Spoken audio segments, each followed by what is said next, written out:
Hi, this is Barry, and welcome to the Simplicity Zen podcast. If you're watching this on YouTube, I would invite you to like this video and subscribe to the channel. If you're listening on one of the podcast apps, you can go to simplicity.zen.com and sign up for the mailing list. Today, my guest is Zen teacher and professional psychoanalyst Barry Magid. He is a Dharma heir of Charlotte Joko Beck and is head teacher of the Ordinary Mind Zendo in New York City. He's the author of several books, including Zen, Ordinary Mind, Exploring the Common Ground Between Zen and Psychoanalysis. Another book is Ending the Pursuit of Happiness, Nothing is Hidden. Ending the Pursuit of Happiness. And then the third book is Nothing is Hidden, The Psychology of Zen Koans. How are you doing today, Barry? Hello. Yeah, thanks for joining us. So are you active in psychoanalysis now? Do you have an active practice?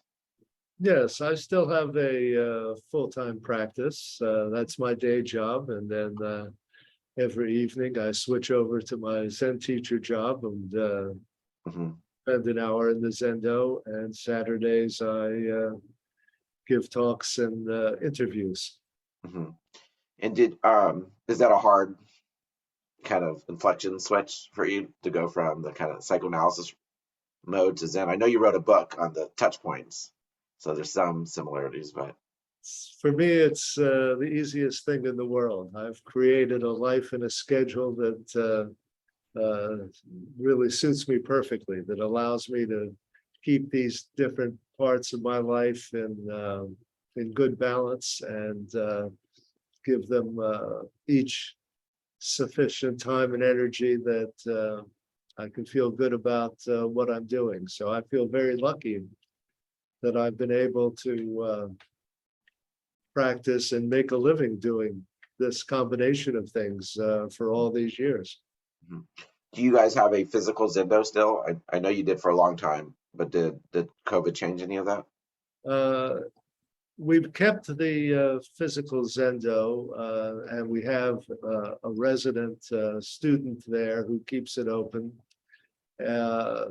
Obviously, in the last couple of years, we've had very little in-person sitting there, but we've had some. And we just had our first 5-day session, not in our Zendo, but at the bar facility upstate New York. So we're trying to get back in person.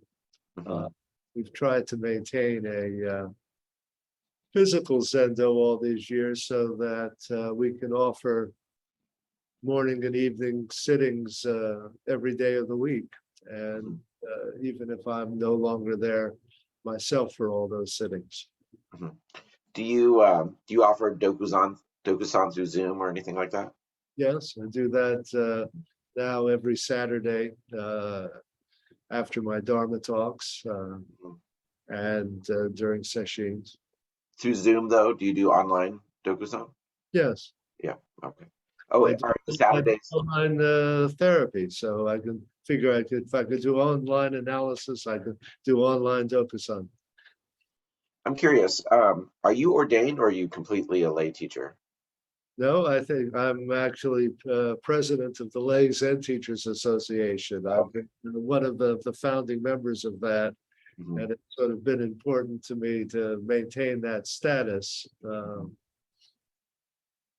Was there ever any talk with Joko to get ordained? Because I know Diane Rossetto, who was my teacher for a while, and your Dharma sister. I was her teacher for a while. I mean, her student for a while. Had no idea she was ordained, and then one day came out in the ceremony with a full case and stuff. I was like, whoa. She was ordained by Mel Weitzman before she went to study with Joko. Oh, I didn't know. Okay. I never saw Joko ordain anybody, and she didn't have us wearing rakasus or do any of that. Oh, really? Not even rakasus? No. And she and a few of the people who had been ordained or gotten Dharma names from Maizumi continued to use them, but she didn't really encourage that for new people. So did you grow up in New York? Are you a lifelong New Yorker? Well, I grew up in New Jersey. I moved to New York in 1975 when I did my psychiatry residency there after medical school. And so I settled there Hmm. after that. And I guess that's close to 50 years. So maybe I count as a New Yorker now. Hmm. Yeah, it's funny. I've lived in where I live now for almost 20 years now, and I still kind of feel like a visitor in a strange sort of way. Yeah. Um, so your interest came in psychology first before Zen, is that correct? In some ways, got interested in them at the same time and pursued together and got them all mixed up from the very beginning. Mm-hmm. Do you remember what your earliest kind of introductions to Buddhism or Zen was, in terms of people or books or anything like that? Well, I think that like a lot of people in my generation, I was reading the Beats and learned about Zen reading, Kerouac's Dharma Bums and Alan Watts and all those usual folks. At some point, I noticed that the ones who didn't drink themselves to death actually went and practiced. So that seemed to be an important lesson. Mm-hmm. While I was in medical school, I got them under somewhat fuzzy circumstances to approve my going away for 3 months to a place called Associates for Human Resources, which was up in Concord, Massachusetts, for elective. It was trying to make itself out to be sort of a Esalen East. Mm-hmm. And Jack Kornfield was on their faculty at the time. So and he taught us walking meditation. That was probably my first introduction to that. Mm-hmm. But back in New York, when I was a psych resident, I used to go sit with Edo Roshi's Zen Studies Society. Mm-hmm. Managed to go there 3 days a week and go to my analyst 3 days a week. So I got them all in dialogue with each other early on. Mm-hmm. Did you was Three Pillars of Zen an influence of you on you at all? I read that, I guess, like everybody else did. I think the early book that made more of an impression of me were the books by Jan Wilhelm van der Wetering, The Empty Right. Glimpse of Nothingness. Mm-hmm. He seemed like a very human and feckless, almost feckless character that I could identify with. So he sort of gave you the sense of, well, if he could do it, maybe I could do it. It made it seem very possible. Mm-hmm. So why Zen though? Why Zen over Vipassana or Tibetan or even other non-Buddhism meditations? Like what about Zen kind of caught your attention? Well, I'm not sure. Like I say, Snyder and Watts and D.T. Suzuki, those were the people I was reading then. Kornfield never talked much about Buddhism or recommended anything to read that I remember. He was just teaching very simple walking meditation. Mm-hmm. So I think it was Zen was the thing I was reading. Probably D.T. Suzuki was the main text available in those days. Mm-hmm. You could get then. Yeah. So when you met Edo Roshi, what was your initial impressions of him? Was he impressive or intimidating, or was he kind of straight out of central casting for a Zen master? Yeah, I think something of that. I think certainly intimidating. He wasn't somebody you were going to meet personally. He was always sort of up at the end of the hall. So, but it was a beautiful place. It was a way to start. And I think like a lot of people who are beginning, I learned more from the senior students than I did from the teacher. There were some interesting people there that I got to know. And then after one or another rounds of scandals at that place, I got to study with Bernie Glassman up in Oh, I didn't know that. Riverdale. I was with him for a number of years until he seemed to get the idea that everybody should become a baker. They wanted to be a serious Zen student. Mhm. That didn't seem like such a good idea for me. And after that, one of the old timers from the Edo Roshi days who is still there was a potter named Nora Safran. Mhm. She had a loft in Chelsea, and she sort of started a peer sitting group there. Mhm. Larry Christensen was in the neighborhood at the time, and Oh, it's one of my so favorite books we on Zen. got together. And Larry, I think, persuaded Joko, who he knew from LA, to come out and lead a couple of sessions with us in New York. Mhm. And once I met her, I started going out there for sessions many times a year. Mhm. Was this when you met her? Was Joko? What was this before her books?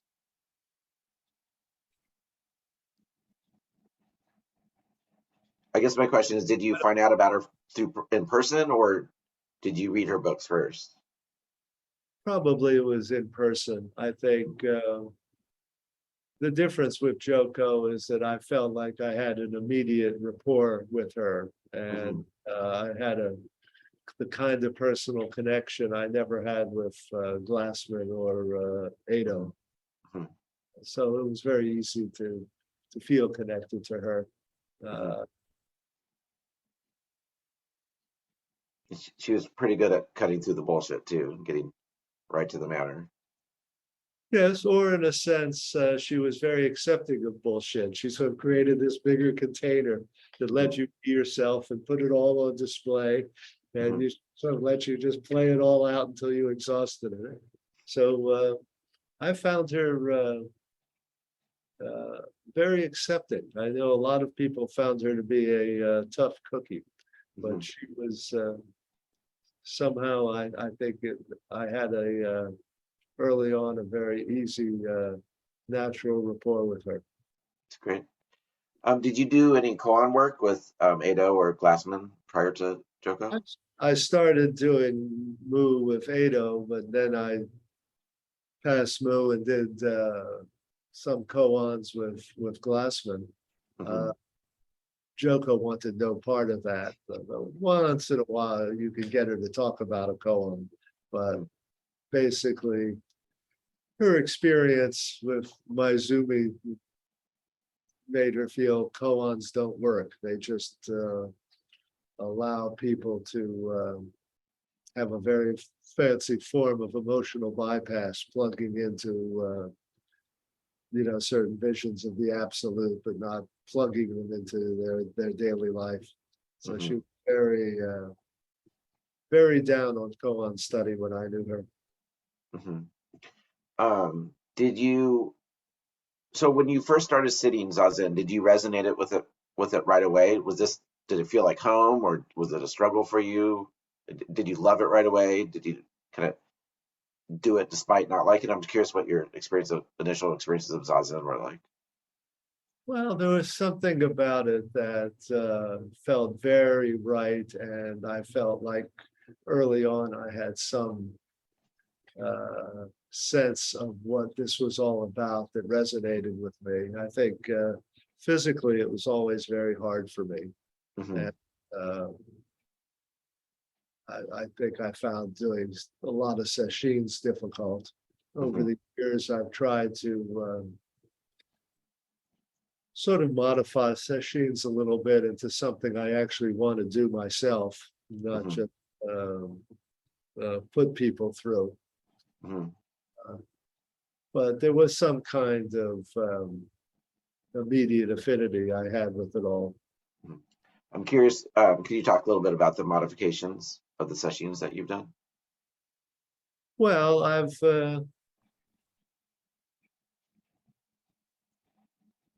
thought that the main function of a session is to basically have people face the wall the way they're facing a mirror and just see themselves constantly displayed in it. Hmm. And sesshin, you sort of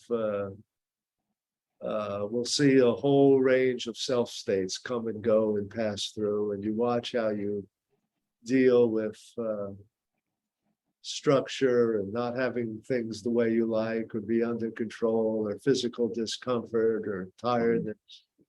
And so in a way, a big aspect of sesshin is just that kind of being forced to be with yourself without the usual distractions. I've had sessions where we've experimented with having a lot of unstructured time. And I think just having people sit outside on a bench without a phone in their hand often comes closer to just sitting than what they're doing formally in a Zendo when they're trying to meditate. There's some way in which you have to leave yourself alone and see if you can tolerate what you see there. It's funny, I've been in sessions where there's kind of a mix of formal and then unstructured, like structured and then unstructured schedule.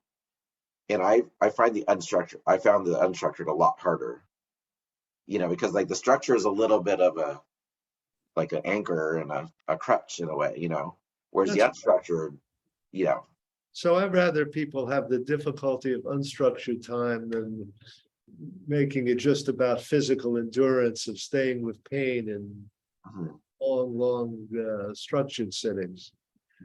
But Joko's sittings were pretty hardcore. I mean, she sat a lot of hours. She didn't want you to move. She really thought you're supposed to sit there in pain. Because the way the San Diego is set up, you slept in the Zendo, with 20 other people. Half of them snored and kept the other half up, and it was a oryoki meal sitting at your cushion. So many ways, what she did formally was very traditional, even though, a lot of the way she talked was very different. Do you put lots of emphasis on not moving and stuff like that?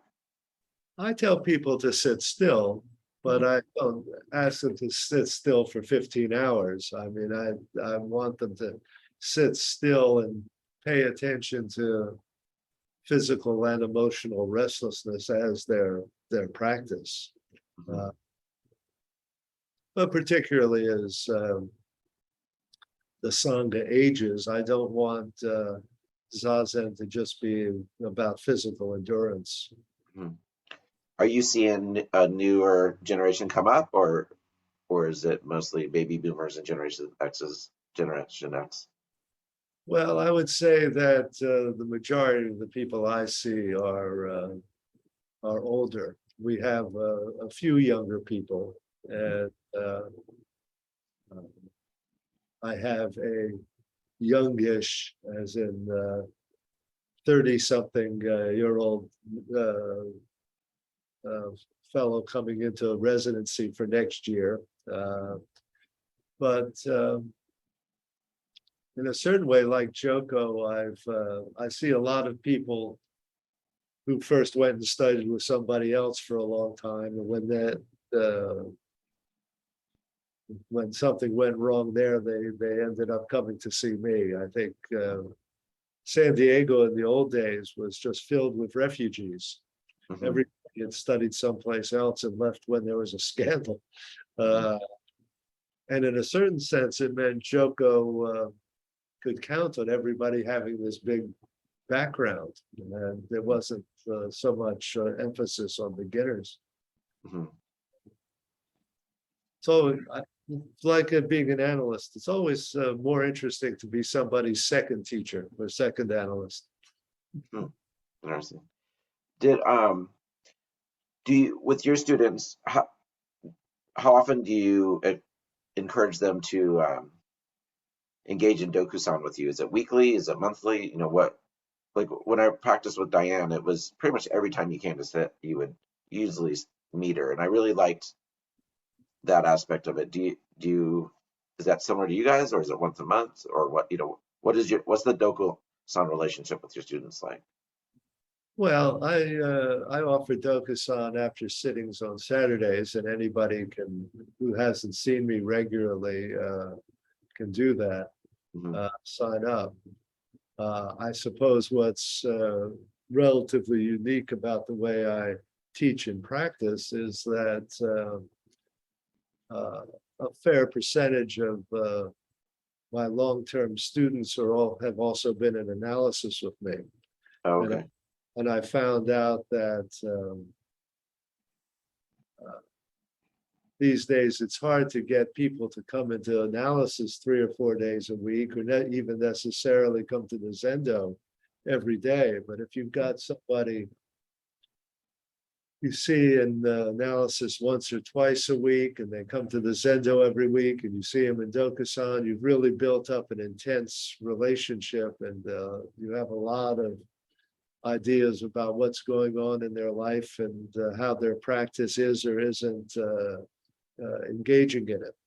So for those people, I see them a lot, and I know a lot about what's going on with them. Right. So, it's well documented towards the latter part of Joko's life. She had the falling out with her students at San Diego, and you wrote a little bit about it in your book. I'd be curious, kind of what are some takeaways from that in terms of what's the nature of awakening and development and linearity of practice? Is there anything from that whole scenario that kind of gave you insight into practice itself? Well, I think it was a big lesson in impermanence. There's no such thing as permanent enlightenment, some state that you reach that is a get out of jail card, free from old age, infirmity, and all sorts of interpersonal complications. Joko is as human as anybody. It's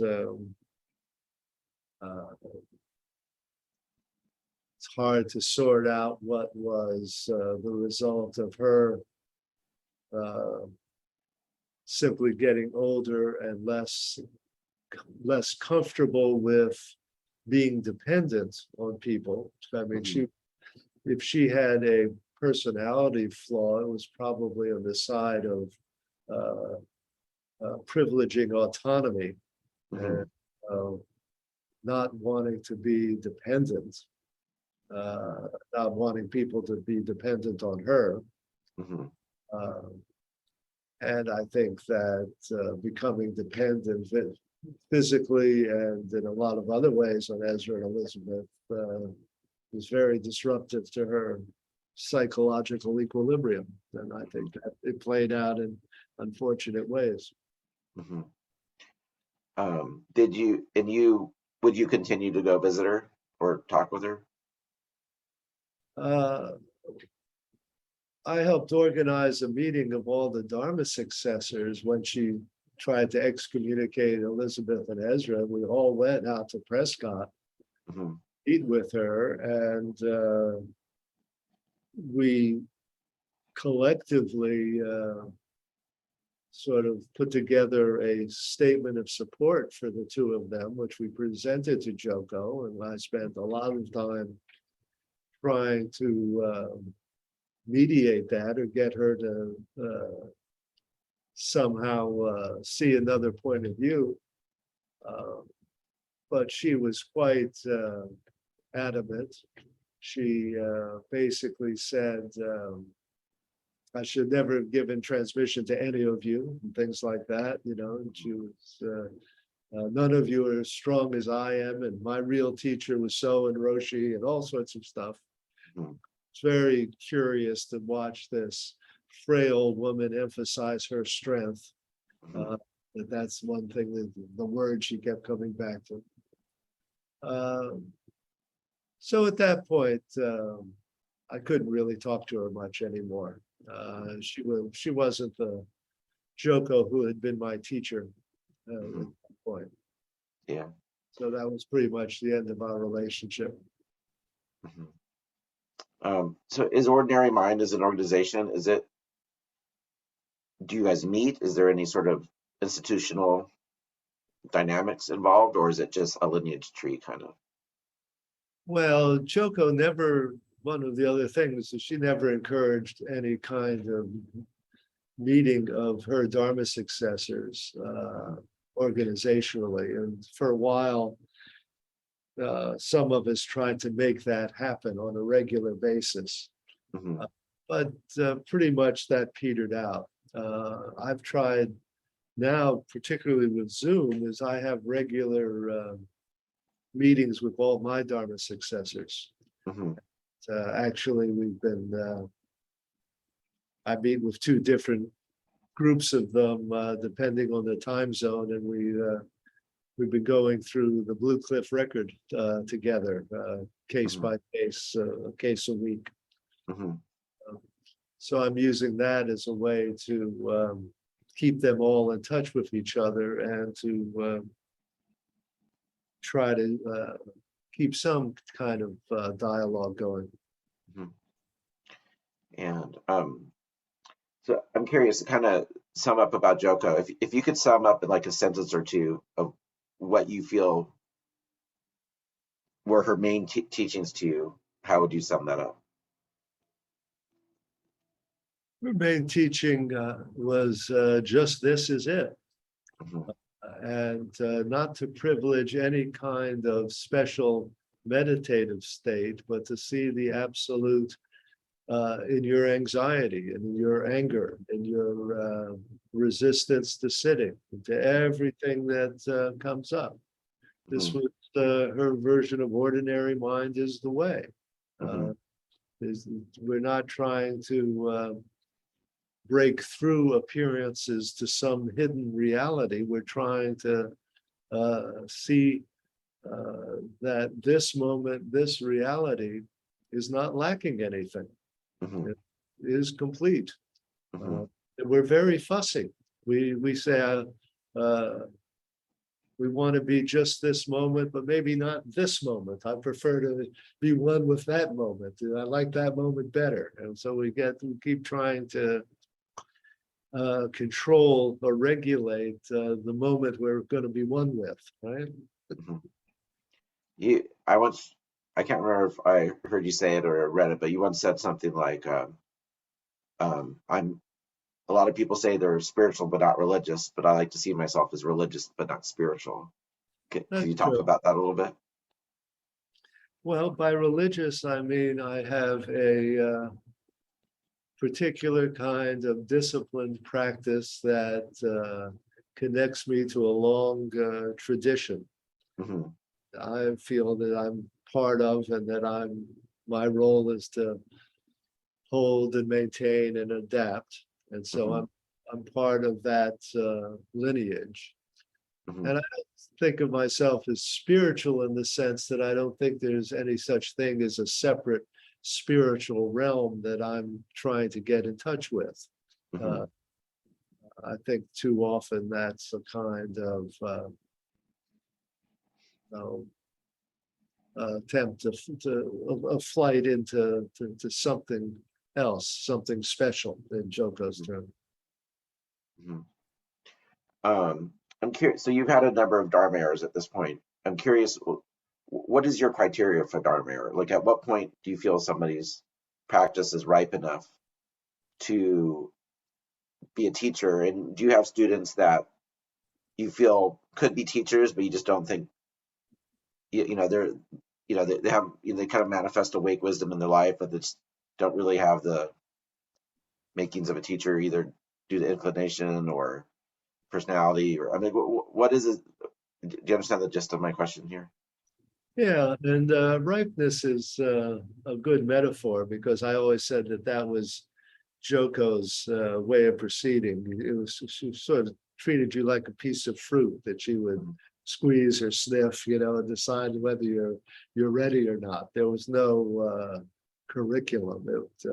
She had no interest in the idea of past 1,600 koans and now you're a teacher. I think the issue is much more, how is practice functioning in your life, and are you the kind of person who can pass on this kind of practice and this teaching to other people in a useful way? Mhm. One of the things that Lay Zen Teachers Association has been trying to do is to also spread out the definition of teacher. So we get away from stereotype of Zen master as sort of this one kind of fully realized, special human being. Mhm. And there's all sorts of kinds of teaching going on. Some lay teachers do a lot of great work in places like prisons or schools or hospitals where they're never going to train a Dharma successor. Mhm. But we've tried to establish a level of teaching authorization to legitimize that kind of teaching. Mhm. I've tried to reserve full denbo or full authorization to people who are in a position to set up their own Zendo and have a Dharma successor. Mhm. But I've also given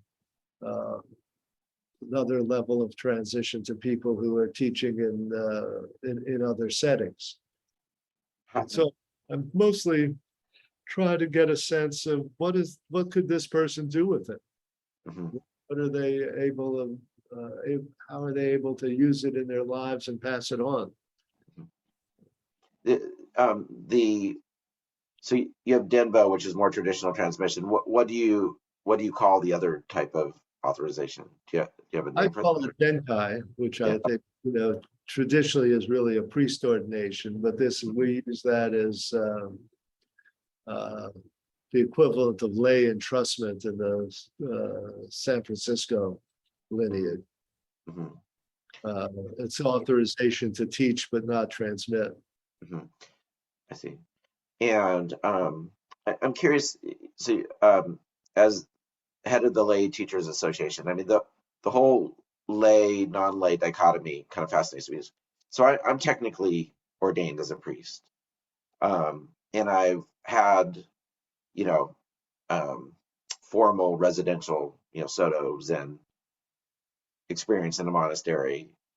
But despite all that, I still kind of feel like a layperson. I have a family, I have a career, I have a house. Um, the the ordination seemed more of an inflection point of maybe practice being less for myself and more for other people. But other than that, I don't feel like a different type of practitioner. So I'm curious, what is a lay practitioner? Like, am I not since I've Well, you're not, because you formally were ordained as a priest. We would allow you to join LZTA as a friend, not as Mhm. a member. Uh-huh. Uh, I think that your situation exemplifies the muddle that is Mhm. going on in America, where Mhm. ordained people still have families and day jobs. Mhm. I think that if you were going to create a real priest distinction, it would be people for whom what they did was run a temple full time, and that was their job. Mhm. And they were able to live on that through community support. Mhm. Uh, but I think that's extremely rare in this country, and maybe it's true in some big residential communities. Mhm. I think that what's gotten really unfortunately complicated is the idea in the Suzuki lineage that only priests can give the precepts. Mhm. Yeah. Where for me, the precepts are all about how are you functioning in your daily life in terms of practice of serving others? And that's the thing that lay teachers are talking about all the time. Mm-hmm. So to have a situation where a lay teacher, somebody like Peter Levitt up in Salt Spring Island in Canada, is working with his own students for years and years. But if he's going to give them the precepts, he's got to ask Norman Fisher to come up from San Francisco to conduct the ceremony with him. That after a while started looking a little silly. And Peter, in the end, actually got himself some kind of lay ordination through at Yoku in LA. So he's entrusted to give precepts to his students now through that lineage, I gather. Yeah, one of your Dharma grandsons, I guess, Robert Rosenbaum, is in a very similar situation. That's right. I think he wanted to become part of Ordinary Mind because that kind of thing made more sense to him. That's right. Yeah. You know, and I think part of the muddleness with, you know, lay entrustment and not being able to give the precepts is, you know, Dogen had a real, I don't want to say fetish because that almost sounds like a value judgment, but, you know, passion for ordination lineage. And for him, he conflated and brought together ordination lineage with Dharma transmission. So it's kind of like baked into the Soto. You know, like they don't, it just institutionally, there's just ordination is transmission, you know, and so it just. So, you know, what I used to say to Peter is that that's the tradition, and it will stay the tradition until someone who just says, well, now we do it this way. That's all it takes. Yeah. And for a transmitted teacher simply needs to have the confidence to say, this is what makes sense for my students in this day. I don't need to necessarily do everything the way it's always been done.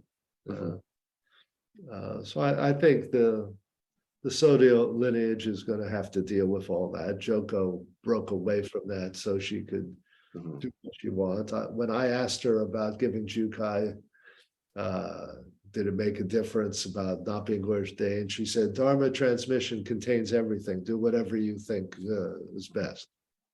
When she ordained you, what did she call it? I mean, not ordained, sorry. When she transmitted you, did she call it Dharma transmission? Did she call it Denkai, Dembo? What was the? She called it Dharma transmission, but there was no ceremony. There was no ceremony. The ceremony consisted of my sitting and talking with her one day, and then she said, okay, you've got it. That was the end of it. And she said, but don't tell anybody yet. I'll put an announcement in the newsletter someday. And, you know, some months later, under the parking rules, she said, well, Barry Magid has received Dharma transmission. Make sure you park 2 blocks away. You know, that kind of. I actually received. I remember that actually, because you know I was on the mailing list. Yes, I remember getting that. Yeah. So I kept that newsletter. It's the only transmission document. Yeah, that's your transmission document. That's right. So you indicated that you're going to be working on Wilfrid Sellers' The Myth of the Giving in your upcoming. Do you do practice periods, or what's the container for that? This is something Max Ernstein and I are going to teach as a course up at the Barry Center for Buddhist Studies in the fall. Okay. We've been doing workshops there for the last few years on different topics. And I've, you know, for a very long time, I was trying to get psychoanalysis and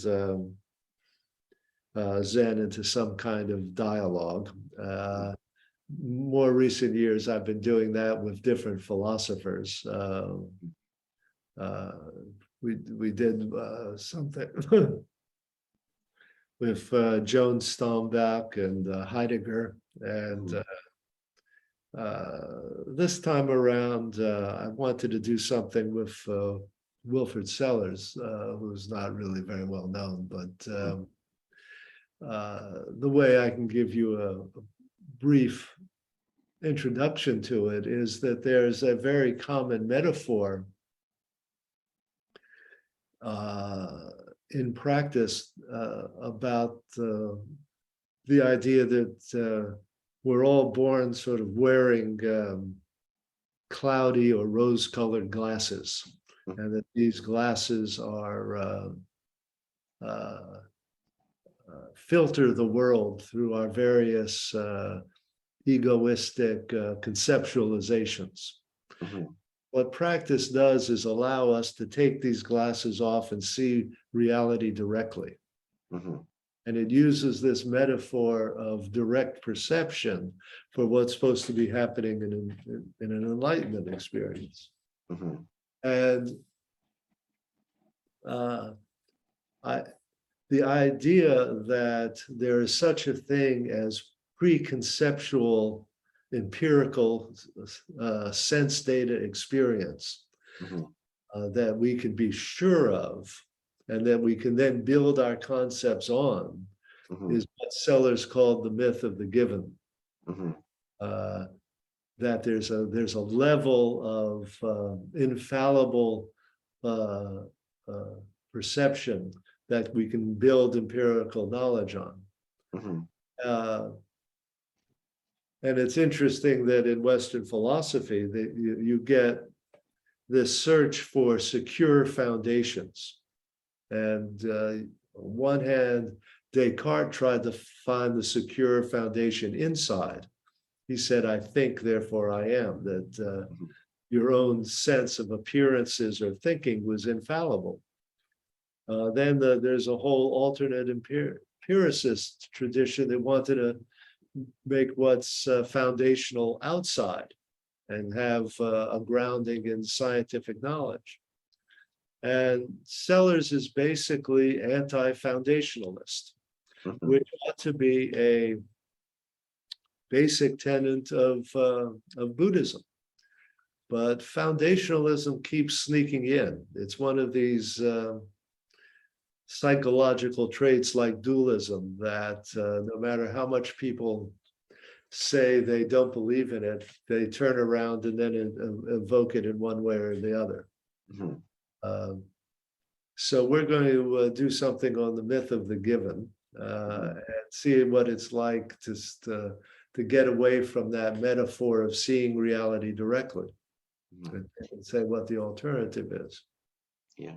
You know, it sounds very like, are you familiar with Yogacara, Buddhist philosophy and Yogacara? Yeah. Yeah, it seems similar in its. Well, it ought to be. It really ought to be in sync with what you read in the Nagarjuna or the Heart Sutra. And there's a book out edited by Jay Garfield called Wilfrid Sellars and Buddhist Philosophy, where he goes into a lot of these kind of connections.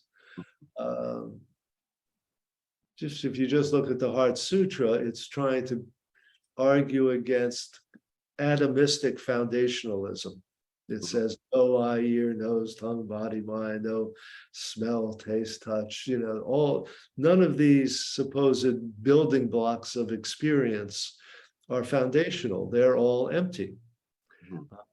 And people don't quite know what to make of that emptiness. And one of the things that happens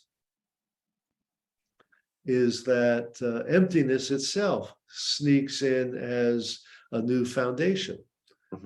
All of a sudden you put a capital E on emptiness and you say, all things are empty. And emptiness becomes this new substance that all things partake of. Sometimes people do it with Buddha nature. All things have Buddha nature. Sometimes they do it just with capital B, being, right? So all of a sudden, you get this idea that things look different on the surface, but they're really all different forms of Buddha nature. They're all forms of emptiness. This is just sneaking a kind of Platonic foundationalism back into Buddhism through the back door. And people have a lot of trouble figuring out what the alternative to that is. I think part of the challenge is, anyone who's kind of, not anyone, but a lot of people who've meditated a lot, you can have these experiences where you kind of feel like you kind of sink in with the source, Again, the source is that kind of word. Yeah, and so, but really, and I think it's easy to think like, oh, well, there is like a thing, There's a thing, yeah, and it's very, it's an easy mistake to make, I think, Yes, it's very tempting, and it's very tempting to identify it with some particular state of consciousness that you can enter into in meditating. See, I think that's one of the things that Joko was very adamant about. I mean, she wanted the absolute not to be associated with some special state of consciousness, but with non-separation with anything, regardless of its content, right? It's much less appealing. Are you familiar with the book called The Case Against Reality by Donald, I think, Hoffman? Yeah, Donald Hoffman. Have you read that or encountered that? No, don't know. Yeah, it sounds similar. It's similar to what you're talking about, but it's a little bit more from a scientific standpoint as opposed to a philosophical one. I'd recommend it. It's really interesting. He just talks about how everything, he uses a metaphor for our experience of reality is not really reality. It's just, he uses the metaphor of like a computer desktop with icons, and icons are just abstractions that allow us to manipulate really what's kind of just magnetics off and ons on a platter. And really, that he wants to say that you've got all this false appearance and that there's a reality behind it. That itself is another kind of problem. It's like when people say there's really no self. This is like saying there's really no such thing as a physical object, or that physical objects really have no color, right? It's a bit of sophistry, frankly. I think you can say there is no self because the self has no permanent essence. But you can say the same thing about the chair you're sitting on, or the tree outside the window. It doesn't exist, right? Because it's always changing, because it's always dependent on conditions. Self is exactly like that. It's perfectly real. There's selves all over the place. I've got one and you've got one. But we can tell ourselves a lot of fanciful stories about it. But I think that all this talk of no self, as if we're supposed to develop a new way of talking where we don't believe that we have a self, I think that gets silly. It's mostly just acknowledging change and interdependency. That's what the real meat of the issue is for people at a psychological level. Yeah, for me, it's been less a matter of not, the word is non-self, not no self. What it's translated from, and for me, it's not so much that I don't have a self. It's that what I tell myself I am is limiting and fictitious. It's an abstraction to help survive in the world. It's not real. It's just a tool. Does that resonate with you at all? Tools are real, I think, but as you say, you can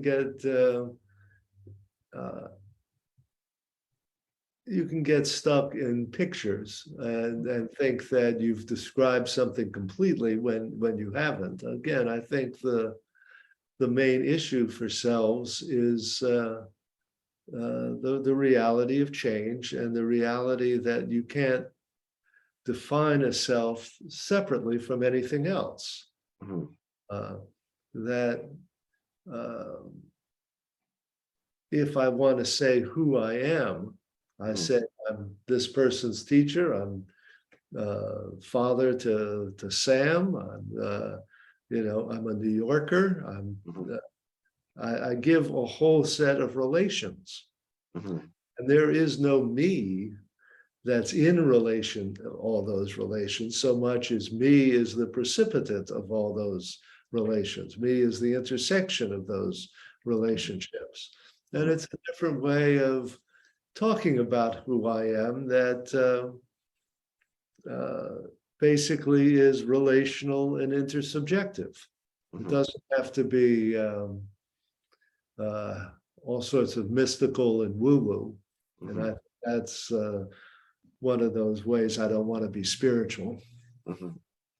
So to be devil's advocate a little bit, one thing that the Kensho experience can show someone, very abruptly, is a lot of what you're talking about, that there's just this, everything's perfect, there's do you see any validity? And of course, if the shallow one will come back to duality very quickly, but do you see any validity? Is that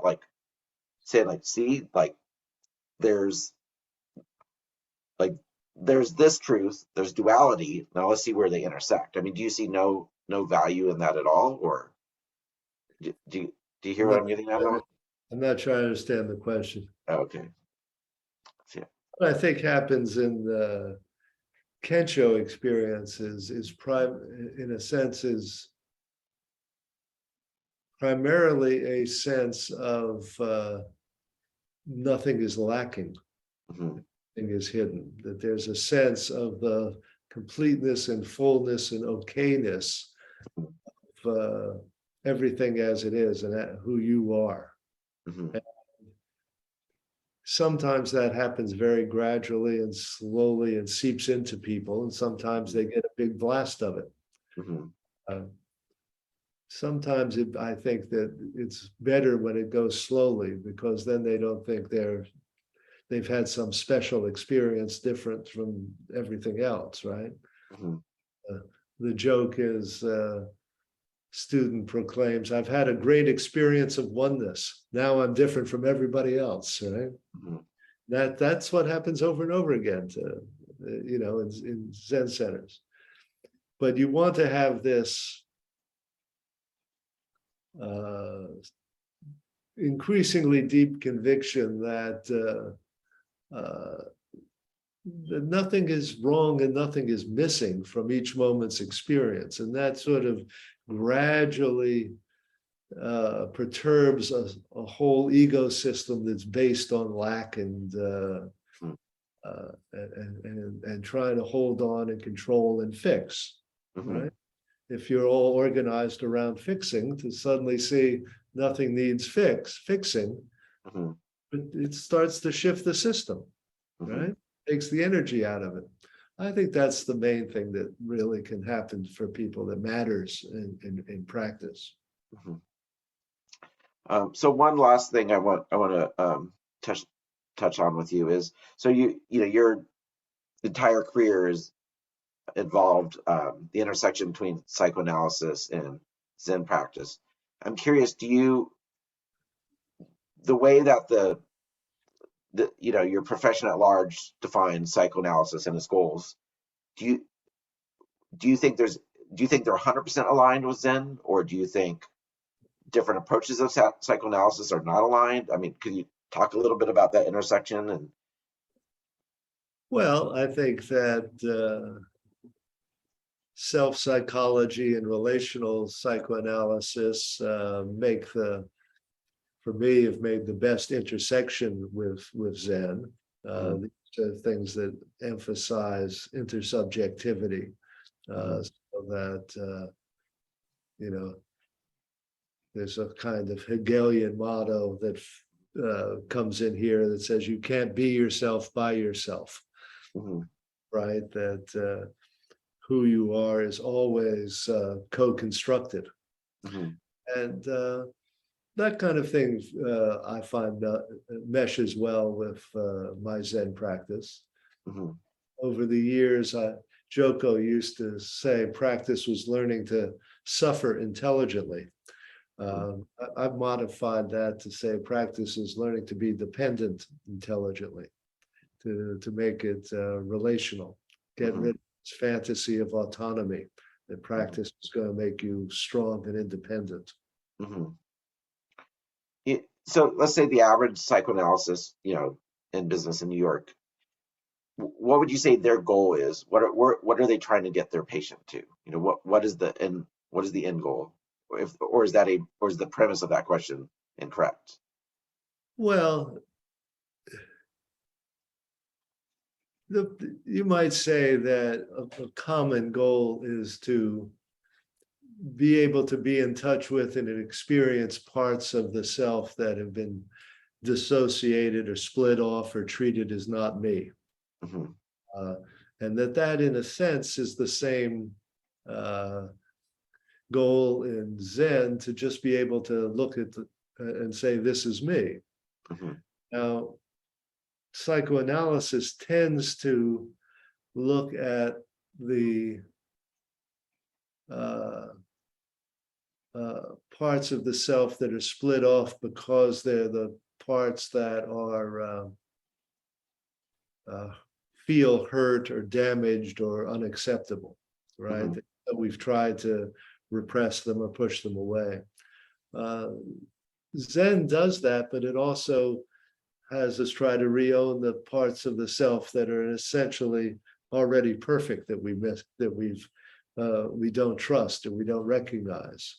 To get away from seeing ourselves as having something missing and trying to re-own a sense of self in which nothing is lacking.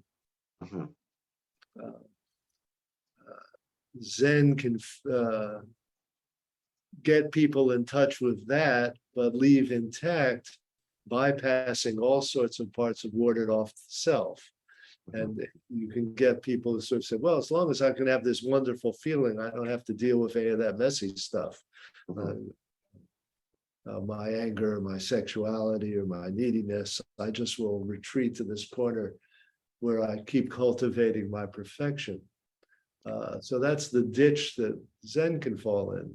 Psychoanalysis, you can get stuck in endlessly trying to rework deficit or trauma or problems. And you can define yourself in terms of problems instead of in terms of what's okay. Right? So I think it works very well to have those two things in some kind of dialectic.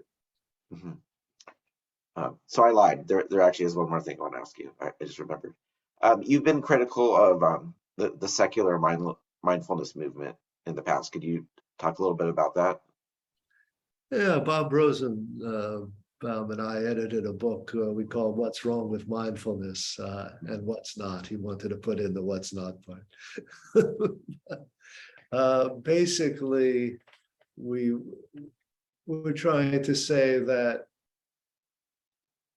mindfulness has instrumentalized meditation.